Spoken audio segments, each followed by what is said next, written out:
Assalamu alaikum dear viewers. We are going to start chapter number 14 electromagnetism. First of all, we will define what is meant by magnetic field. As you have studied the definitions of gravitational field and electric field at matriculation level or O levels, so now let us define what is meant by magnetic field. अगर आप लोग अपना दूसरे fields का ही concept रखें तो उसी concept से हम लोग डिफाइन कर सकते हैं मैग्नेटिक फील्ड को। ग्रेविटेशनल फील्ड का अगर आप लोग कंसेप्ट देखें तो ग्रेविटेशनल फील्ड को हमने डिफाइन किया था अर्थ की सराउंडिंग में वो स्पेस जिसमें अर्थ किसी दूसरे मैसेज के ऊपर फोर्स एक्सर्ट करती है, वो सारी स्पेस, वो सारा एरिया उसका ग्रेविटेशनल फील्ड कहलाता है। तो मैटर की मैस प्रॉपर्टी प्रोड्यूस करती है ग्रेविटेशनल फील्ड। इसी तरह मैटर की चार्ज प्रॉपर्टी क्या प्रोड्यूस करती है अपनी सराउंडिंग स्पेस में? Electric field. अब मैग्नेटिक फील्ड जो है ये भी एक पर्टिकुलर एरिया है, पर्टिकुलर स्पेस है मैटर की किसी पर्टिकुलर करेक्टरिस्टिक की वजह से जिसमें दूसरे मैटर पार्टिकल्स फोर्स एक्सपीरियंस करते हैं। तो let us define the space around a moving charge or current within which other moving charges, currents, compass needle and permanent magnets experience a force is called magnetic field।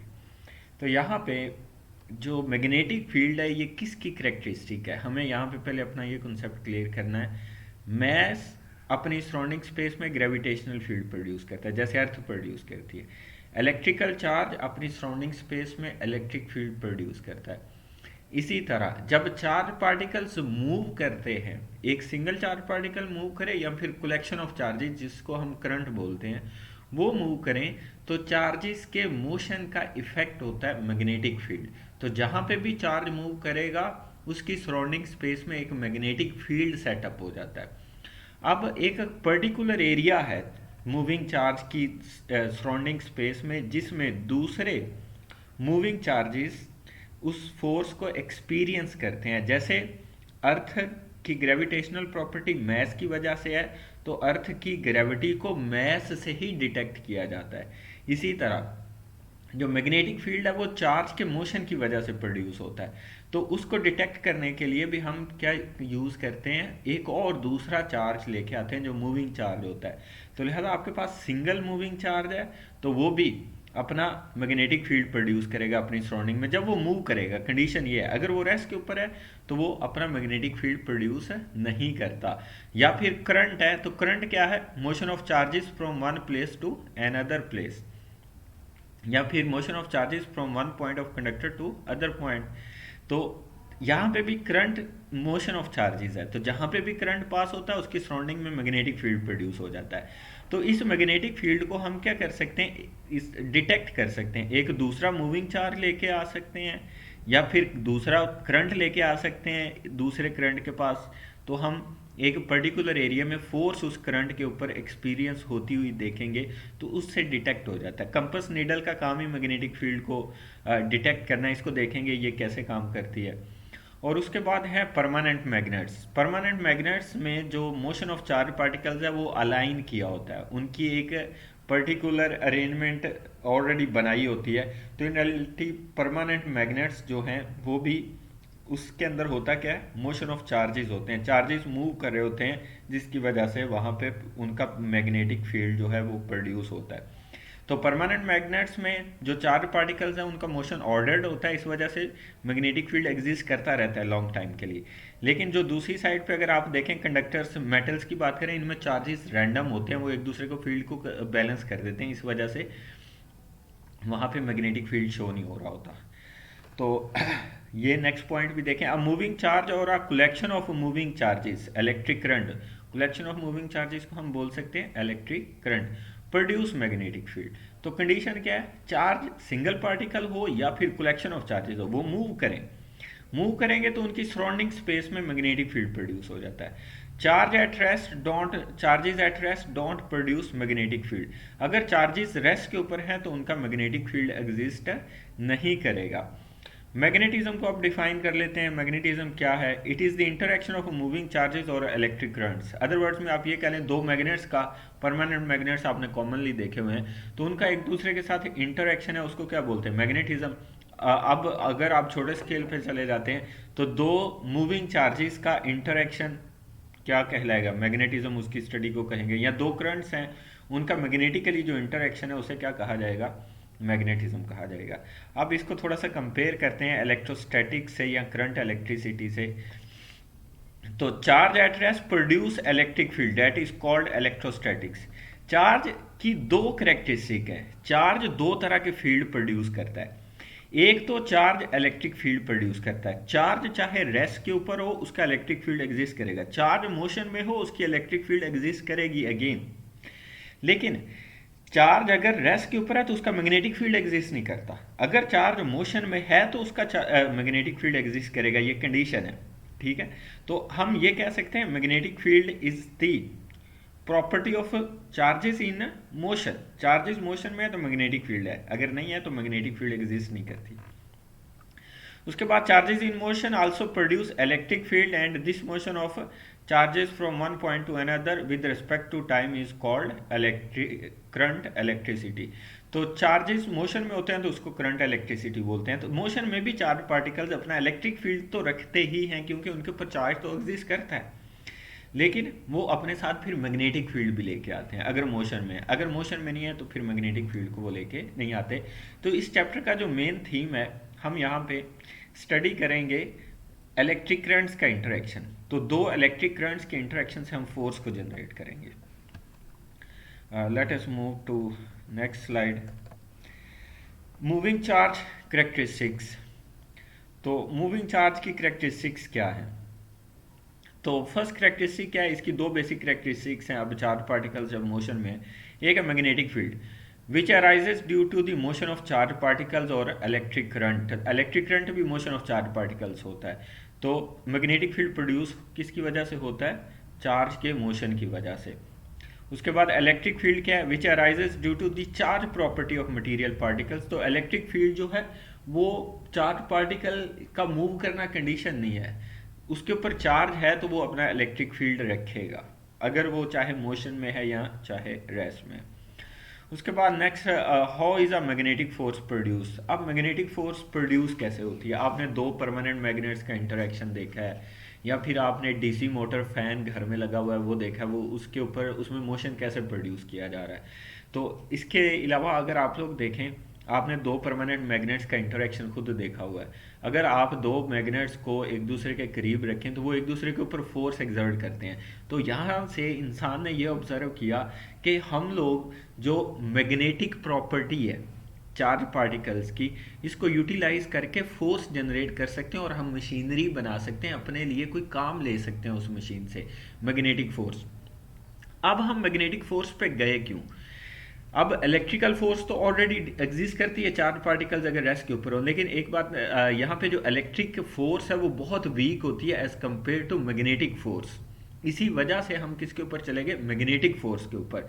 तो जितनी भी mostly DC machinery है वो सारी की सारी magnetic force से ही force generate करती है। इलेक्ट्रिक फैन है आपके घर में, ये भी इसमें टू राइड या फिर कोयल आप सिंपली ये कह लें, वो लगी होती है जिससे ये फोर्स प्रोड्यूस करती है। तो दो मैग्नेट्स के इंटरेक्शन से फोर्स प्रोड्यूस होती है।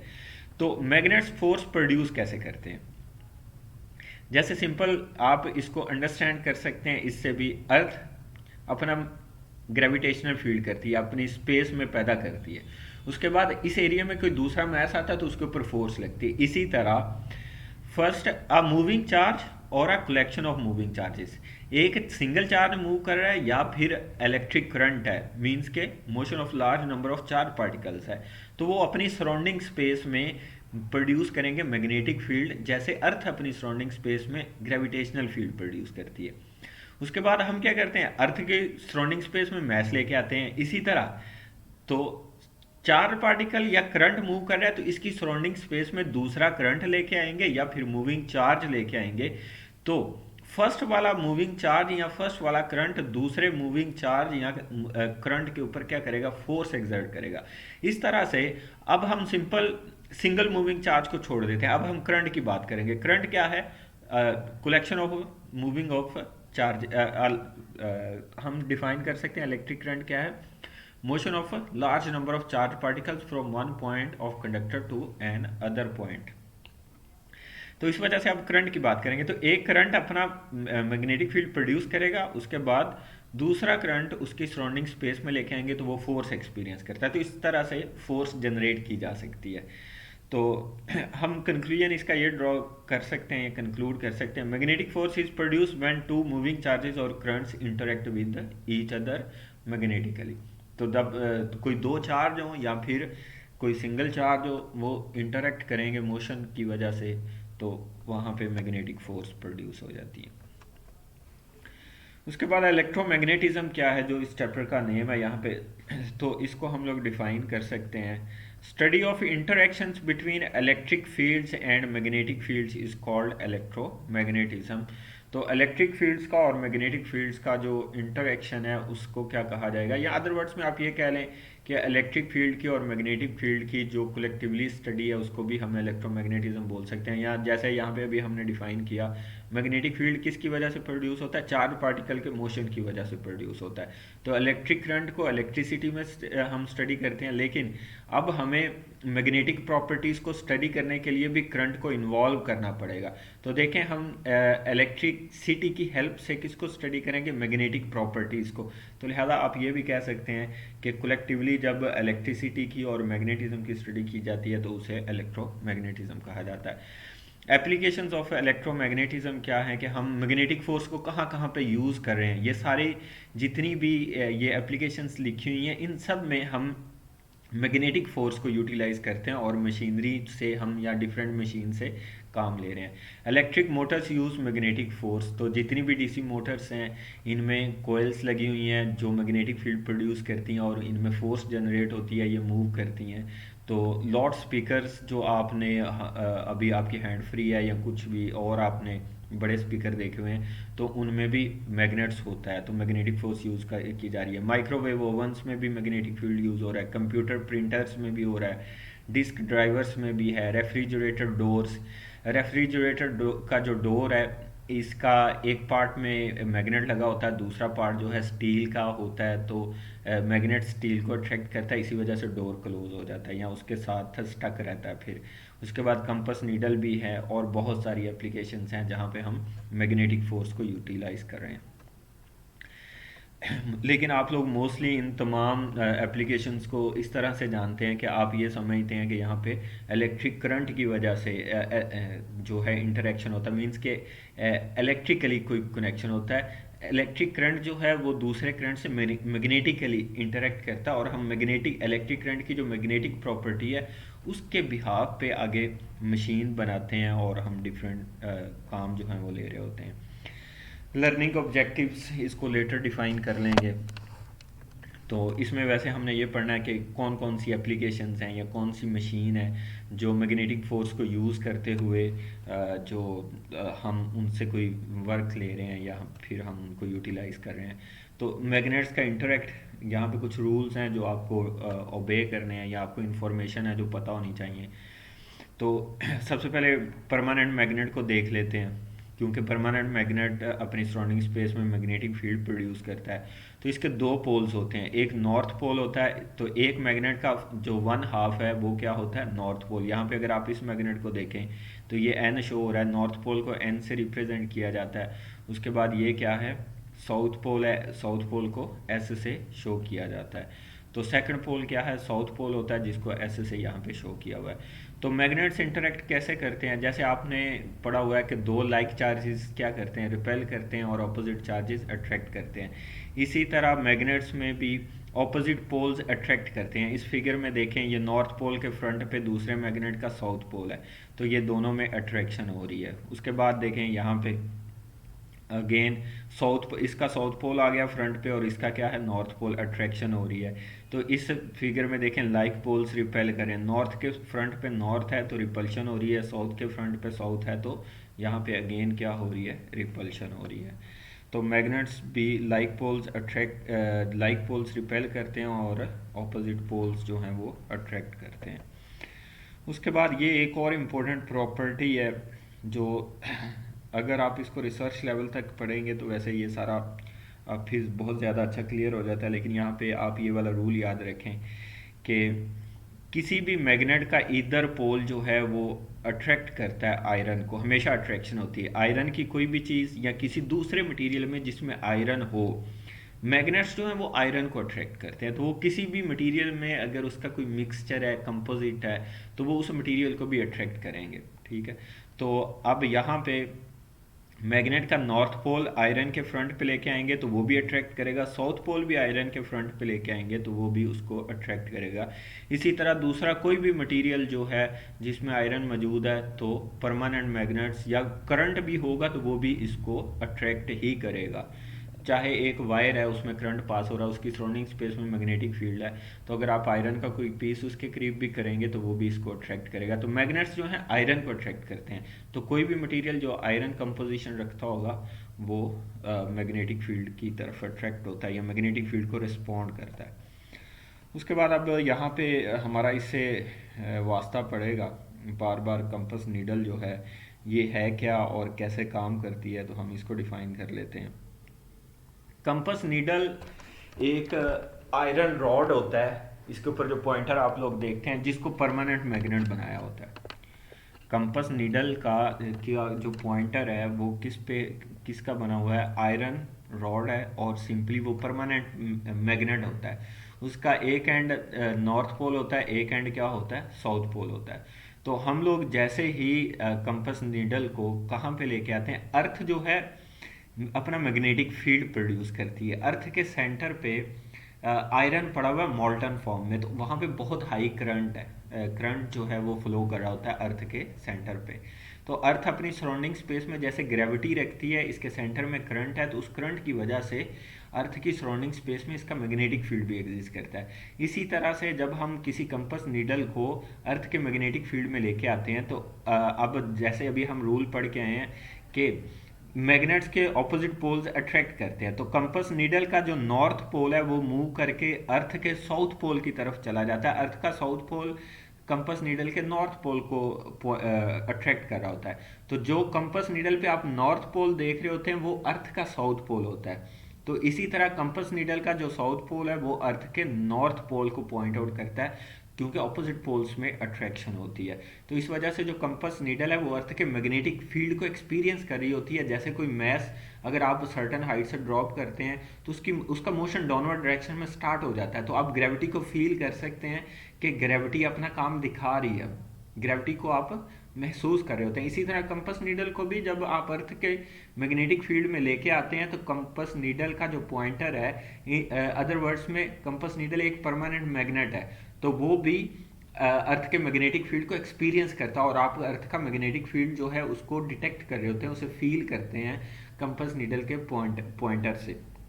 तो याद रखना आपने कि कंपस नीडल का जो नॉर्थ है वो अर्थ का साउथ है और जो कंपस नीडल का साउथ है वो अर्थ का नॉर्थ है, क्योंकि ऑपोजिट पोल्स में अट्रैक्शन होती है। तो ये टॉपिक यहाँ तक था जिसमें हमने मैग्नेटिक फील्ड को अंडरस्टैंड करने की ट्राई की है। तो इसका जो नेक्स्ट टॉपिक है वो स्टार्ट करेंगे इंशाल्लाह नेक्स्ट लेक्चर में। तो एक और पॉइंट है यहाँ पे जो इसको भी नोट कर लें, जैसे आप पॉजिटिव और नेगेटिव चार्जेस को अलग अलग रखें तो वो अपना वजूद बरकरार रखते हैं। अगर कोई पॉजिटिव चार्ज अलग पड़ा हुआ है तो वो अपनी सराउंडिंग स्पेस में अपना मैग्नेटिक फील्ड इलेक्ट्रिक फील्ड रखता है। अगर नेगेटिव चार्ज पड़ा हुआ है तो वो भी अपनी सराउंडिंग स्पेस में अपना इलेक्ट्रिकल बिहेवियर मेंटेन रखता है, तो वो सस्टेनेबल है। लेकिन मैग्नेटिक फील्ड में ऐसा नहीं है। एक मैग्नेट के अगर दो पीस जो हैं वो अलग कर दिए जाए, मीन्स कि आप चाहें नॉर्थ पोल को साउथ पोल को अलग करना चाहें तो ऐसा पॉसिबल नहीं है। ये दोनों पोल्स अलग नहीं किए जा सकते। अगर आप नॉर्थ पोल यहाँ पे इसका एक मैग्नेट है बार मैग्नेट, इसके दो हाफ करेंगे तो इसका हर एक हाफ एक एंड उसका ऑटोमेटिकली नॉर्थ पोल बन जाएगा और एक एंड साउथ पोल बन जाएगा, और दूसरे हाफ में भी क्या होगा, एक एंड नॉर्थ पोल और एक एंड साउथ पोल बन जाएगा। तो इसको कहा जाता है मैग्नेटिज्म में कि मोनोपोल डज नॉट एग्जिस्ट। ये एमसीक्यूज भी आता होता है सेकेंड ईयर का। तो नॉर्थ पोल या साउथ पोल सिंगल एग्जिस्ट नहीं करते। अगर इनको आप अलग करने की कोशिश करें, अगर आप सबसे स्मॉलेस्ट मैग्नेट ऑब्टेन कर लेते हैं तो वो है इलेक्ट्रॉन का सिंगल ऑर्बिट। अगर आप इलेक्ट्रॉन के सिंगल ऑर्बिट के दो पीस कर देंगे तो वो कंप्लीट लूप नहीं रहेगा, करंट फ्लो नहीं कर सकता, इलेक्ट्रॉन मूव नहीं करेगा। तो इस वजह से जब आप उसको अलग कर देंगे करंट मूव नहीं करेगा, करंट मूव नहीं करेगा तो उसकी सराउंडिंग स्पेस में मैग्नेटिक फील्ड प्रोड्यूस नहीं होगा। तो इस वजह से आप एक सिंगल लूप जो इलेक्ट्रॉन का सबसे जो टाइनी मैग्नेट है वो क्या है, इलेक्ट्रॉन का सिंगल लूप है, सिंगल इलेक्ट्रॉनिक ऑर्बिट है। तो एक सिंगल इलेक्ट्रॉनिक ऑर्बिट के अगर दो पीस कर दिए जाएंगे तो उसमें करंट फ्लो नहीं कर सकता। तो इस वजह से मैग्नेटिक पोल जो है नॉर्थ या साउथ एग्जिस्ट नहीं करता। ये दोनों कंबाइन जब तक इलेक्ट्रॉन का ऑर्बिट कंप्लीट रहे या कोई इलेक्ट्रिकल सर्किट कंप्लीट रहे ये तब एग्जिस्ट करता है। तो लिहाजा जो नॉर्थ पोल या साउथ पोल है इनको आइसोलेट करना पॉसिबल नहीं है, इनको अलग अलग हम ऑब्टेन नहीं कर सके आज तक, और ये एक्सपेरिमेंटली भी अभी तक पॉसिबल नहीं है। तो लिहाजा जो सिंगल पोल है वो एग्जिस्ट नहीं करता। ये आगे 17 चैप्टर में डिटेल में आता है, तो इसको वहाँ पे देखेंगे फिर। तो अल्लाह हाफिज़।